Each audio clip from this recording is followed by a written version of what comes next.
Welcome to the studio. I'm Digital Parth. And I am Madhavi. Together, we are optimizing IFMS 3.0 for unprecedented growth.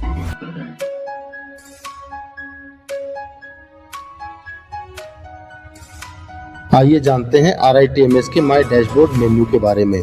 My dashboard menu के अंदर आपको यहाँ पर पहले तौर पर आपको यहाँ पर लेफ्ट पोर्शन पे आपको दिखेगा यहाँ पे एम्प्लॉय की खुद की पर्सनल डिटेल्स, जिसके अंदर यहाँ पे फर्स्ट उसकी SSO में जो भी फोटो होगी वो आएगी, उसके साथ उसका नाम, एम्प्लॉय आईडी, उसके बाद designation, date of birth, DDU name, PAN number and retirement date. ये सारी चीज़ें IFMS से आ रही हैं और अगर इनमें से कुछ भी मैच नहीं होता है तो एम्प्लॉय को पहले IFMS में अपडेट कराना पड़ेगा। आगे बढ़ते हैं सैलरी कंप्यूटेशन की तरफ। सैलरी कंप्यूटेशन में सबसे पहले एम्प्लॉय की इनकम को प्रोजेक्ट किया गया है, यानी कि उसको पूरे साल में मिलने वाली yearly projected income. Yearly projected deduction यहाँ पर 0 इसलिए दिया गया है क्योंकि बाय डिफॉल्ट सरकार द्वारा डिडक्टर को न्यू स्कीम चूज करना मैंडेटरी है। उसके बाद आ जाता है ईयरली प्रोजेक्टेड टैक्सेबल इनकम, यानी projected income minus projected deduction. उसके बाद आ जाता है ईयरली प्रोजेक्टेड TDS अमाउंट की इस टैक्सेबल इनकम पर स्लैब रेट के अनुसार कितना TDS बनना चाहिए। एक्चुअल TDS डिडक्टेड, यानी कि जब तक इसका डाटा लिया गया है वहां से लेकर अब स्टार्ट के फाइनेंशियल ईयर के स्टार्ट से लेकर अब तक कितना TDS कट चुका है और आगे चलकर इसका कितना TDS कटने वाला है। आप यहां से आपको शॉर्टकट मिल जाता है व्यू और अपडेट इन्वेस्टमेंट डिक्लेरेशन का। आप यहां से भी क्लिक कर सकते हैं और उसको माय डिक्लेरेशन पर भी क्लिक कर सकते हैं। आप यहां से अब अपने इस डिटेल्स का ब्यौरा ले सकते हैं और इन्वेस्टमेंट डिक्लेरेशन को भी आगे सबमिट कर सकते हैं। साथ ही साथ इसी के नीचे डाउनलोड फॉर्म 16 का ऑप्शन दिया गया है। आपको यहाँ पे at time latest financial year का फॉर्म 16 का डाउनलोड करने का ऑप्शन मिलेगा, लेकिन ये फॉर्म 16 आपको साल के अंत में क्वार्टर 4 की रिटर्न फाइलिंग के बाद दिया जाएगा। आप यहाँ से शॉर्टकट दिया गया है, इसको डाउनलोड करेंगे तो आप माय सर्टिफिकेट पेज पर पहुंच जाएंगे और आप देख भी सकते हैं कि यहाँ लिखा हुआ है your TDS certificate will be available after quarter 4 TDS filing by your DDU। वापस चलते हैं डैशबोर्ड की तरफ। राइट पोर्शन में आपको रिक्वेस्ट समरी मिलेगी। आपने कितनी रिक्वेस्ट डाली है, उसमें से कितनी अप्रूव हो गई है और कितनी रिजेक्टेड है, इसका आपको यहाँ पे एक पाई चार्ट मिल जाएगा। साथ ही साथ अगर आपको डायरेक्ट यहाँ से आपको शॉर्टकट दिया गया है रेज रिक्वेस्ट डालने का, आप यहाँ से भी जा सकते हैं और माई रिक्वेस्ट से भी जा सकते हैं। आइए अब जानते हैं RITMS में एम्प्लॉय मॉड्यूल के माई इनकम मेन्यू के बारे में। माई इनकम में क्लिक करते ही यहाँ पे आप देख पाएंगे कि यहाँ पे आपके सबसे ऊपर आपको दिखेगा यहाँ पे आपका करंट DDU ऑफिस का नाम, उसके बाद उसका लिंक 10 नंबर और सैलरी की टेबुलर इंफॉर्मेशन के अंदर आप देख सकते हैं आपके पूरे साल के अंदर आपको एम्प्लॉय को कितनी इनकम पूरी मिली है। अब यहाँ पे जो कॉलम दिए गए हैं वो है DDU code, DDU name, 10 number, bill type, TV number, TV date, pay month, pay year, PAN number, employ name, TDS section, gross amount, TDS amount और बिल स्टेटस। यहाँ पे मैं आपको दो चीजों से अवगत कराना चाहूंगा। पहली चीज, अगर यहाँ पे किसी भी एम्प्लॉय का ट्रांसफर होता है 1 DDU टू 2nd DDU, तो यहाँ पे उसको लॉगिन के टाइम पे हमेशा उसको पूरे साल की इंफॉर्मेशन मिलेगी, चाहे वो पहले किसी और DDU में रहा हो या फिर अभी किसी और में हो। दूसरा, बिल स्टेटस दो प्रकार के हो सकते हैं, जैसे कि एक अभी आप देख पा रहे हैं TV number generated. TV number generated का मतलब है जहां पे जो कि बिल पेड हो चुके हैं, जहां पे TV नंबर, TV डेट लग चुका है। इसके अलावा एक और स्टेटस भी रहता है जिसको हम कहते हैं बिल नंबर जनरेटेड। उसमें बस इतना ही फर्क है कि वो बिल जनरेट हो चुका है आपके एप्लीकेशन में, लेकिन वो अभी तक पे नहीं हुआ, यानी कि उस पे TV नंबर नहीं लगा है। आगे बढ़ना चाहूंगा मैं। आगे बढ़ के मैं कहना चाहूंगा कि आप यहाँ पे किसी भी एंट्री को डिटेल्ड व्यू में भी देख सकते हैं, कहीं पे भी क्लिक करके। जैसे कि अगर मैं पहले यहाँ पे क्लिक करता हूँ तो देखेंगे कि राइट सेक्शन से यहाँ पे एक ड्रॉर आ जाता है। यहाँ पे आप अपने ग्रॉस अमाउंट और TDS अमाउंट का बाइफर्केशन देख सकते हैं। जैसे कि यहाँ पे मैं देख पा रहा हूँ कि मेरा ग्रॉस अमाउंट किन चीज़ों से लेकर बना है और चैप्टर 6A की डिडक्शंस ऐसी कौन कौन सी है जो मेरे इनकम टैक्स को प्रभावित करती है। इसको आप एस्केप या क्रॉस करके भी बाहर आ सकते हैं।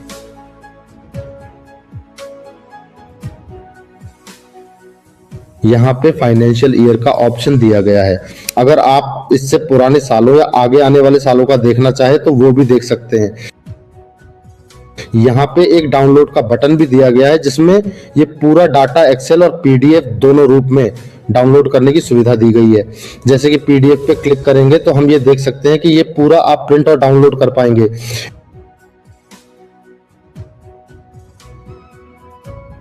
इसी प्रकार से एक्सेल को भी डाउनलोड करके देख सकते हैं। यहाँ पे ये डाउनलोड हो चुका है। आइए जानते हैं एम्प्लॉय मॉड्यूल के माय सर्टिफिकेट मेन्यू ऑप्शन के बारे में। इस मेन्यू ऑप्शन के अंदर एम्प्लॉय अपना टीडीएस सर्टिफिकेट यानी फॉर्म 16 पार्ट ए और पार्ट बी को डाउनलोड कर सकता है।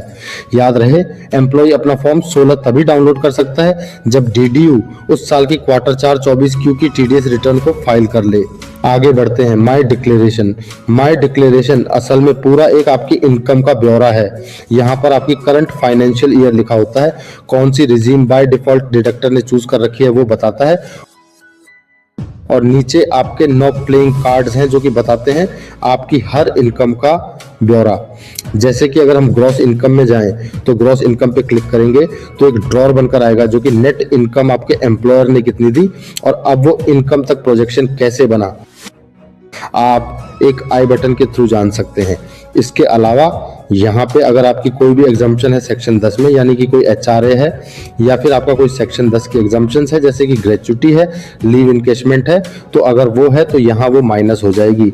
और सबसे आखिरी में चैप्टर 16 की डिडक्शंस यानी कि प्रोफेशनल टैक्स और स्टैंडर्ड डिडक्शन, इसको बंद करेंगे तो हम आगे बढ़ते रहेंगे तो हमें पता लगेगा इनकम फ्रॉम हाउस प्रॉपर्टी। अभी बाय डिफॉल्ट इस सेक्शन में कुछ नहीं आएगा अनलेस एंड अनटिल यहाँ पे एम्प्लॉय खुद सेल्फ डिक्लेयर करे।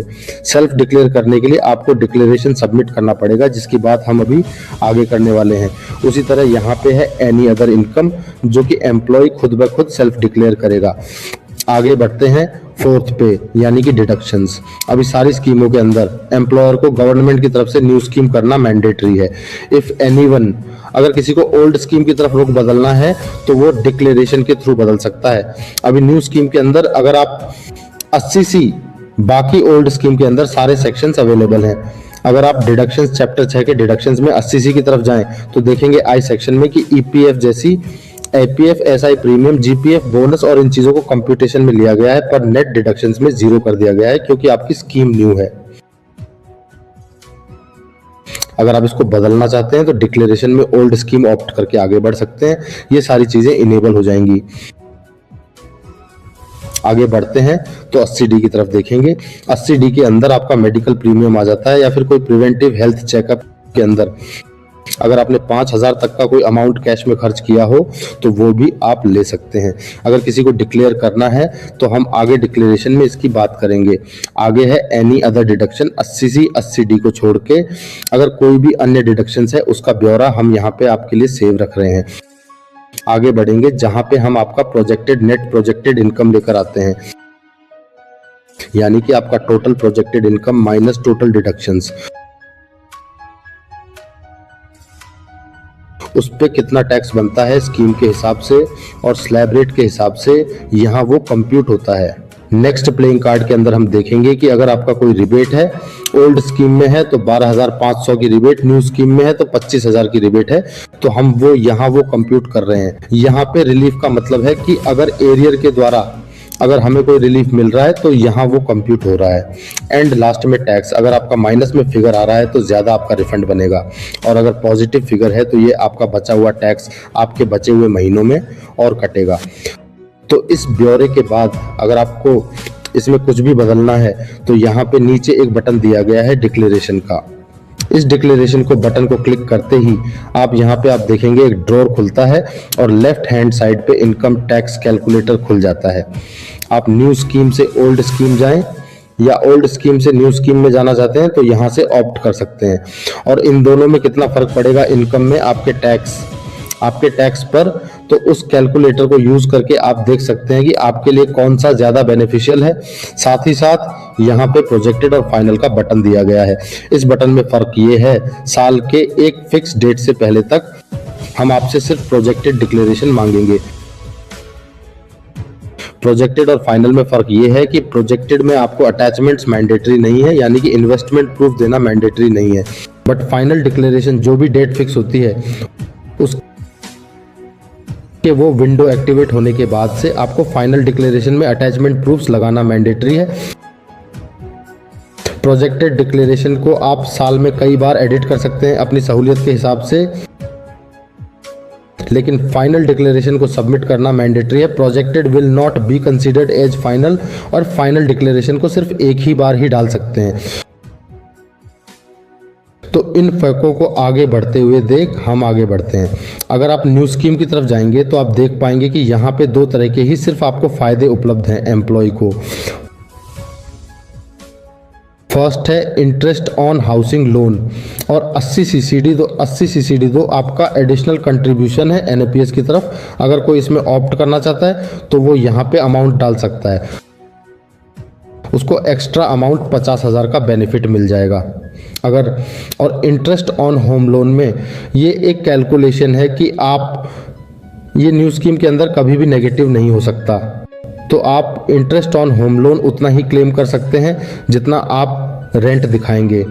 यहाँ पे कभी भी अमाउंट नेगेटिव नहीं जाएगा। आगे बढ़ते हैं ओल्ड स्कीम की तरफ। ओल्ड स्कीम में शिफ्ट होते ही हमारे पास काफ़ी सारे कॉलम्स एक्टिवेट हो जाते हैं, और यहाँ पे मैं लगभग सारी ही डिडक्शंस का फ़ायदा उठा सकता हूँ। जैसे कि फर्स्ट एम्प्लॉय डिक्लेयर कर सकता है एनी अदर इनकम, उसके अंदर अगर एनी अदर इनकम में अगर सेविंग अलग से है तो आप वो डाल सकते हैं। मैं आपको बता दूं कि सेविंग का डालते ही आप सेक्शन 80 टीटीए के लिए एप्लीकेबल हो जाएंगे, यानी कि कोई भी एम्प्लॉय जो 60 साल से नीचे है उनको 80 टीटीए के तहत सेविंग में डालते ही 10,000 तक का बेनिफिट मिल जाएगा। और यही अगर कोई सीनियर सिटीजन है तो उसको सेविंग प्लस एफडी का मिला के 80 टीटीबी में 50,000 का बेनिफिट मिल जाएगा। आगे बढ़ेंगे, आप यहाँ पे अपना एचआरए डाल सकते हैं कि आपने एचआरए में कितना रेंट पे किया। आप जो भी रेंट डालेंगे उसके तहत यहाँ पे इनकम टैक्स के फार्मूले लगे हुए हैं जो कि आपको बताते हैं आप कितना ही एलिजिबल हैं इनकम टैक्स एचआरए के लिए एलिजिबल। आगे बढ़ेंगे, यहाँ पे कोई अमाउंट जो आपने एलटीसी के लिए अलग से क्लेम किया हो वो डाल सकते हैं। आगे बढ़ेंगे हम इंटरेस्ट ऑन हाउसिंग लोन की तरफ पे। इंटरेस्ट ऑन हाउसिंग लोन आप डाल सकते हैं। यहाँ पे मैं एक क्लेरिफिकेशन देना चाहूँगा कि अगर आप अपनी प्रॉपर्टी में खुद रहते हैं जो जिसके लिए आपने लोन लिया है तो आप 2 लाख एक साल में यूज़ कर सकते हैं मैक्सिमम। एंड अगर आपने वो अगर किराए पे दिया हुआ है और उससे इनकम आ रही है और आप डिक्लेरेशन में डिक्लेयर भी कर रहे हो एनी अदर इनकम में, तो यहाँ पे आप अनलिमिटेड अमाउंट एक्सेस, ये 2 लाख की कोई लिमिट नहीं है, उससे ज़्यादा अमाउंट ले सकते हो। बट वो आईटीआर में यहाँ पे फिक्सेशन अमाउंट रिटर्न भरते वक्त 2 लाख से ज़्यादा अमाउंट नहीं क्लेम कर सकते। मैं एक और चीज़ की क्लैरिफिकेशन देना चाहूँगा कि एचआरए में और इंटरेस्ट ऑन हाउसिंग लोन के कॉलम में एचआरए के अंदर 1 लाख के ऊपर पैन मैंडेटरी हो जाएगा लैंडलॉर्ड का, और इंटरेस्ट ऑन हाउसिंग लोन में आपका पैन मैंडेटरी हो जाता है अगर आपने अपने एम्प्लॉयर से लोन नहीं लिया है तो। आगे बढ़ेंगे, हम 80C के अन्य सेक्शनों की बात करेंगे कि 80C के अंदर यहाँ पे हमने काफ़ी सब सेक्शंस दिए हैं जो कि आपको सुविधा देते हैं आप अपनी स्कीम को चुनने के लिए, जैसे सुकन्या समृद्धि, ईपीएफ या स्टाम्प ड्यूटी पे की आपने प्रॉपर्टी के लिए या अन्य। 80C के अंदर आप 80 सीसीडी एक को अगर जोड़ते हैं तो 1.5 लाख का कैप लगा हुआ है जिससे ज़्यादा आप क्लेम नहीं कर सकते। आगे बढ़ेंगे 80D की तरफ। 80D के अंदर अगर आपके और आपके माता पिता दोनों सीनियर सिटीजन हैं तो आप दोनों 50-50 हज़ार क्लेम कर सकते हैं। अगर आप में से कोई भी सीनियर सिटीजन नहीं है, उससे कम है, तो आपको 25,000 की लिमिट ही मिलेगी। आगे बढ़ेंगे, इसके अलावा अन्य सेक्शंस हैं जिसके अंदर लिमिट ऑलरेडी फिक्स कर दी गई है, जैसे कि 80D, 80DDU, 80U। और अगर आप देखेंगे एक आखिरी सेक्शन है 80G जहां पे डोनेशंस के लिए आप क्लेम कर सकते हैं। ये जो स्कीम्स के नाम दिए गए हैं ये वही स्कीम्स हैं जो कि आप राजस्थान सरकार के तहत यूज कर सकते हैं, और इसके अंदर rate of claim qualifying limit already निर्धारित कर दी गई है। या तो 50 या तो 100%। अंत तक आते आते हम ये देख रहे हैं यहाँ पे मंथली TDS डिडक्टेड जो कि आपका नेक्स्ट मंथ में इतना बनता है वो यहाँ पे आपको दिखेगा। आप इससे ऊपर ही टैक्स एडिट करना, अगर आपको सेम रखना है तो आप मत चेंज कीजिए, और अगर आपको चेंज करना है तो आप इससे ज़्यादा कटवा सकते हैं, इससे कम नहीं सेट कर सकते, क्योंकि as per income tax average rate के हिसाब से टैक्स कटना चाहिए और वो आप उससे कम नहीं कर सकते। अंत में यहाँ पे डिक्लेरेशंस के अटैचमेंट अटैच करने का ऑप्शंस है। You can choose a section, आपको जिसके लिए इन्वेस्टमेंट का प्रूफ है आपके पास, वहाँ पे आप ऐड का बटन दबाएंगे और अपनी फाइल सेलेक्ट करेंगे। फाइल सेलेक्ट करने के बाद आप उसको सबमिट करेंगे तो आपको दिखाई देगा कि ये रिक्वेस्ट आपकी किसके पास पेंडिंग पड़ी है और आप अपनी फॉर्म 12 BB डाउनलोड कर सकते हैं। आगे अटैचमेंट अटैच करने के बाद हमको यहाँ पे सबमिट दबाना होगा। उसके बाद हमको यहाँ पे आधार ऑथेंटिकेशन करके इसको सबमिट करना होगा। जैसे ही वेरीफाई ई साइन पे दबाएंगे तो ये आधार की साइट पे रीडायरेक्ट करेगा,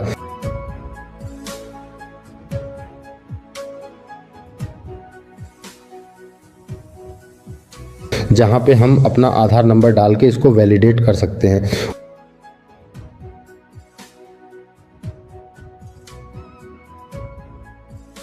उसके बाद हम यहाँ पे इस कंसेंट को ओके करेंगे और यहाँ पे रिक्वेस्ट फॉर OTP करेंगे।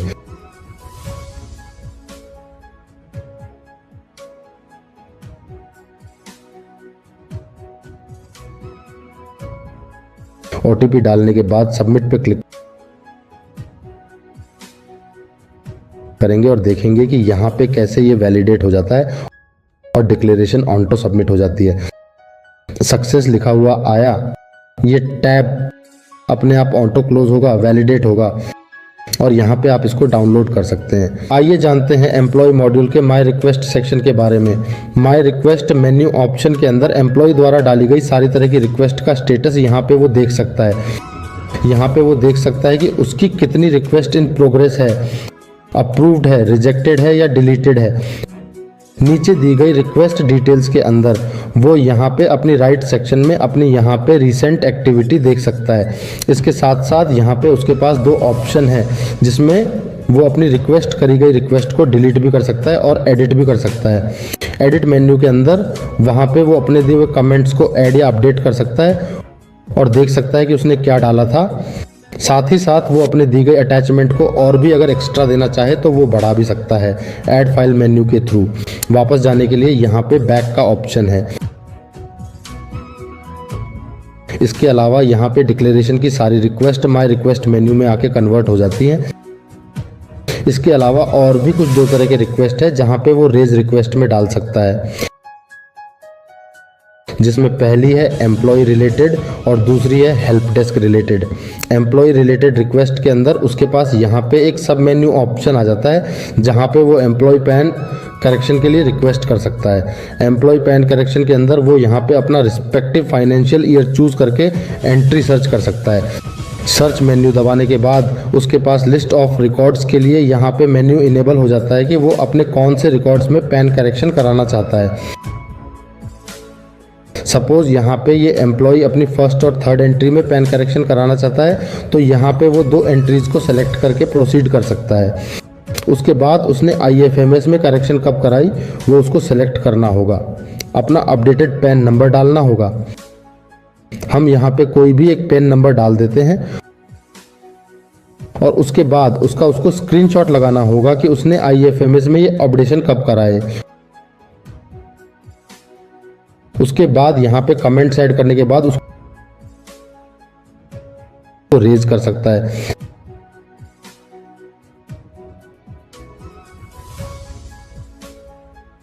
जैसे कि देख सकते हैं यहाँ पे हमारी रिक्वेस्ट सक्सेसफुली क्रिएट हो चुकी है।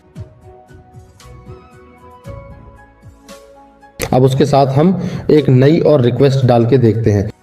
रेज रिक्वेस्ट में अब हम एम्प्लॉय पैन करेक्शन के अलावा हेल्प डेस्क क्रिएट करेंगे।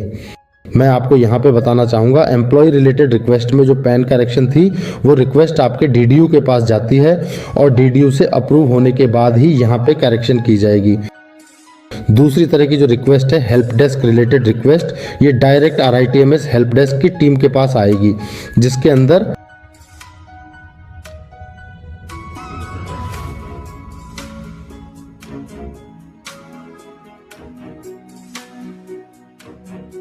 आपको दो और मेन्यू मिल जाते हैं, जिसमें एक है मिसमैच, दूसरा है टेक्निकल सपोर्ट। मिसमैच के अंदर अगर आप जाएंगे तो आप देख पाएंगे कि अगर ये कोई भी इंफॉर्मेशन जो आपके माई इनकम से थोड़ी सी चेंज है, आपके अकॉर्डिंगली आप उसके लिए यहाँ पे रिक्वेस्ट डाल सकते हैं।